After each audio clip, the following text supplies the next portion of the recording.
बिस्मिल्लाहिर्रहमानिर्रहीम। अस्सलाम वालेकुम। प्रीवियस लेक्चर में हमने चैप्टर नंबर 4 के एक्सरसाइज क्वेश्चन पढ़े थे 1 to 5 तक। आज हमने पढ़ने हैं 6 to 10। सबसे पहले 4.6 देखें। कह रहे हैं a ball of mass m is held at a height h1 above a table. The table top is at a height h2 above the floor.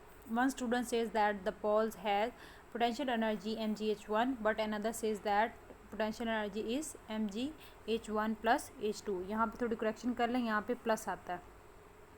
Who is correct? अब दोनों में से कौन सा करेक्ट है? अब ज़रा सिचुएशन को थोड़ा समझिएगा कि देखें। चले पहले इसका आंसर पढ़ लेते हैं।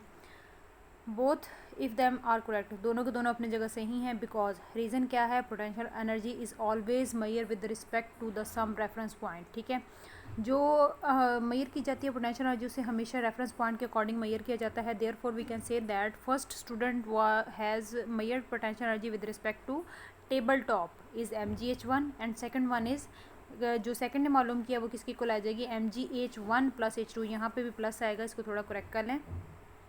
अब ये क्या कह रहे हैं, अब इसको देख लेते हैं। सपोज कर लें कि ये टेबल है, ठीक है,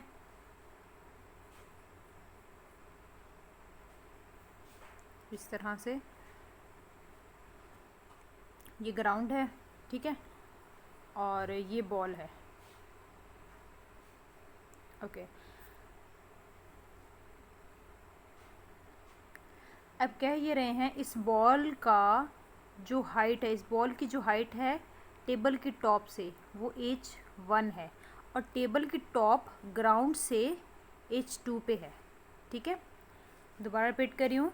जो बॉल है, बॉल टेबल के टॉप से h1 हाइट पे है और जो ग्राउंड है, ग्राउंड से जो टेबल के टॉप की हाइट है वो h2 तक है। ठीक है, तो टोटल इस बॉल तक जो हाइट बनती है वो बनेगी h1 प्लस h2। ठीक है, अब नेक्स्ट कंडीशन क्या रखी हुई है? नेक्स्ट कंडीशन ये है कि एक पर्सन यहाँ पे मौजूद है टेबल के टॉप पे, सेकंड पर्सन ग्राउंड पे मौजूद है। ठीक है, अब ये कह रहा है कि जो टेबल के टॉप पे मौजूद है वो कह रहा है कि जो पोटेंशियल एनर्जी है वो किसकी इक्वल आती है? mgh1 के। अब देखें कि जो टेबल की टॉप पे है उसका रेफरेंस पॉइंट है टेबल की टॉप, तो वो टेबल की टॉप के रेफरेंस से जो पोटेंशियल एनर्जी काउंट कर रहा है वो mgh1 है। और जो ग्राउंड पे है, ग्राउंड पे जो पर्सन मौजूद है उसके अकॉर्डिंग जो उसका रेफरेंस पॉइंट बन रहा है वो फ्लोर बन रहा है। तो फ्लोर के लिहाज से जो हाइट है वो h1 प्लस h2 है, तो उसके अकॉर्डिंग जो अगर पोटेंशियल एनर्जी बन रही है वो mgh1 प्लस h2 के इक्वल बन रही है। तो दोनों अपनी अपनी जगह ठीक है। क्यों? क्योंकि इसका रेफरेंस पॉइंट टेबल की टॉप है और इसका रेफरेंस पॉइंट फ्लोर है, तो दोनों ही अपनी अपनी जगह सही बता रहे हैं कि जो मतलब कि इनकी हाइट है वो किसकी इक्वल है, सॉरी जो पोटेंशियल एनर्जी है वो किसकी इक्वल है। इसने बताया कि mgh1 की इक्वल और इसने बताया mgh1 प्लस h2 की इक्वल है। तो दोनों का जो ऑप्शन है, जो आंसर है वो दोनों अपनी अपनी जगह सही बता रहे हैं। ये डायग्राम भी आप लोगों ने साथ बनानी है और ये एक्सप्लेनेशन भी साथ में लिखनी है। इसको थोड़ा नीट करके बनाएं और तो फिर इसको साथ में ऐड कर दीजिएगा। सेकंड क्वेश्चन देखें। कहने कि when a rocket reenter the atmosphere its nose cone become very hot, when does this heat energy comes from. अब सपोज कर लें कि ये रॉकेट है, ठीक है, रॉकेट है, इसकी ये नोज़ कौन है। ठीक है, कहते हैं जब एटमॉस्फेयर के अंदर एंटर होती है तो ये गर्म क्यों हो जाती है, इसमें कहाँ से ये एनर्जी आती है। तो देखिए ये बात गौर कीजिएगा कि जब जो रॉकेट है उसने एंटर करना है किसके अंदर? एटमॉस्फेयर के अंदर। एटमॉस्फेयर के अंदर प्रेजेंट होते हैं डस्ट पार्टिकल्स, या यूँ कह लें फ्रिक्शन प्रेजेंट होती है। तो उस फ्रिक्शन के अगेंस्ट कोई वर्क करना पड़ता है। ठीक है, काइनेटिक एनर्जी का कुछ पोर्शन वर्क करने में चला जाता है और वो जो वर्क होगा वो लॉस करेगा एनर्जी को। ठीक है, एनर्जी का कुछ पोर्शन लूज़ कर देगा और वही जो लॉस ऑफ एनर्जी वो इन द फॉर्म ऑफ हीट मिलेगी। ठीक है, दोबारा रिपीट कर रही हूँ कि देखें, कह रहे हैं रॉकेट जैसे ही एंटर करेगा किसमें? एटमॉस्फेयर में। एटमॉस्फेयर के अंदर डस्ट पार्टिकल्स प्रेजेंट होते हैं, यूँ कह लें फ्रिक्शन प्रेजेंट होती है। तो फ्रिक्शन के अगेंस्ट काइनेटिक एनर्जी की जो कुछ मिकदार है, कुछ अमाउंट है, वो वर्क डन करने में चली जाती है। तो वो जो वर्क डन करना पड़ता है अगेंस्ट द फ्रिक्शन, उसकी वजह से लॉस आता है एनर्जी में, और वही loss of energy in the form of heat मिल जाता है। और उसी हीट की वजह से जो नोज़ कॉन है ये क्या हो जाती है, हॉट हो जाती है, ये गर्म हो जाती है। ठीक है, तो ये इसका आंसर पढ़ लेते हैं कि देखें, source of energy when rocket reenter the atmosphere, जैसे ही रॉकेट ने एंटर किया एटमॉस्फेयर के अंदर, some of its energy, kinetic energy use हो जाएगी डूइंग अगेंस्ट द वर्क करने में against the friction with the dust particles and air, which convert into the heat, जो कि हीट में कन्वर्ट कर देगी। Due to this heat energy जो इसकी नोज कौन होगी वो क्या हो जाएगी, हॉट हो जाएगी। ठीक है, ये क्वेश्चन हो गया। अब नेक्स्ट देखें, यानी कि what are the sort of energy following, in terms में कौन कौन सी एनर्जी प्रेजेंट होती है। तो कंप्रेस स्प्रिंग के अंदर इलास्टिक पोटेंशियल एनर्जी प्रेजेंट होती है, वाटर डैम के अंदर ग्रेविटेशनल पोटेंशियल एनर्जी प्रेजेंट होती है, और मूविंग कार के अंदर काइनेटिक एनर्जी प्रेजेंट होती है। तो ये सॉर्ट ऑफ आपने बताने हैं कि। उसके बाद नेक्स्ट क्वेश्चन है 4.9, a girl drop a cup from a certain height which breaks into pieces, what changes in energy. Means के कह रहे हैं कि एक ये सपोज कर लें ग्राउंड है, ठीक है। अब एक गर्ल है, उसने ना क्या किया है कि ये सपोज कर लें कप है, ठीक है, इस कप को ड्रॉप किया है सर्टेन हाइट से। जैसे ही इस सर्टेन हाइट से ये कप आएगा, इनिशियली इसके अंदर जितनी भी एनर्जी है वो है gravitational potential energy.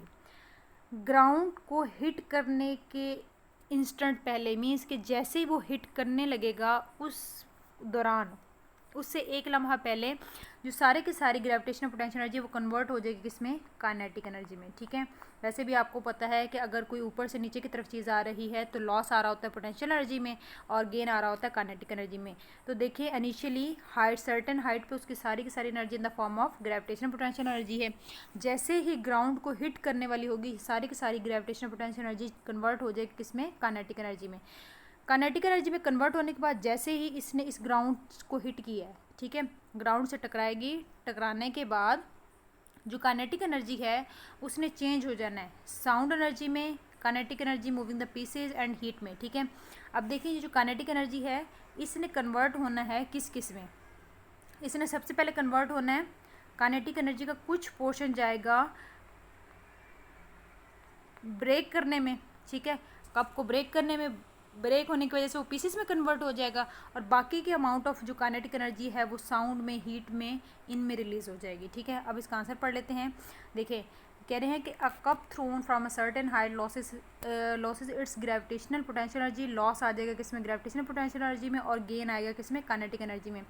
When it strikes the ground then the part of this kinetic energy, जैसे ही ये ग्राउंड से टकराएगी, टकराने के बाद क्या होगा कि जो काइनेटिक एनर्जी का पार्ट है वो मतलब इन्वॉल्व हो जाएगा, जो काइनेटिक एनर्जी वो डिवाइड हो जाएगी किस किस में, कप को ब्रेक करने में, ठीक है। रेस्ट ऑफ एनर्जी, जो बाकी की एनर्जी होगी वो साउंड प्रोड्यूस करने में चली जाएगी, और कुछ हीट में इन्वॉल्व हो जाएगी, और कुछ मूविंग पीसेस में चली जाएगी। ठीक है, देखिए जैसे वो कप गिरेगा उसने क्या होना है, पीसेस में इस तरह से कन्वर्ट हो जाना है। ठीक है, अब इन पीसेस से कोई इस डायरेक्शन में मूव कर रहा है, कोई इस डायरेक्शन में मूव कर रहा है, कोई किस डायरेक्शन में मूव कर रहा है, तो मूविंग काइनेटिक एनर्जी, जो मूविंग पार्टिकल की एनर्जी है, कुछ उसमें कन्वर्ट हो जाएगी, कुछ साउंड से भी प्रोड्यूस होती है।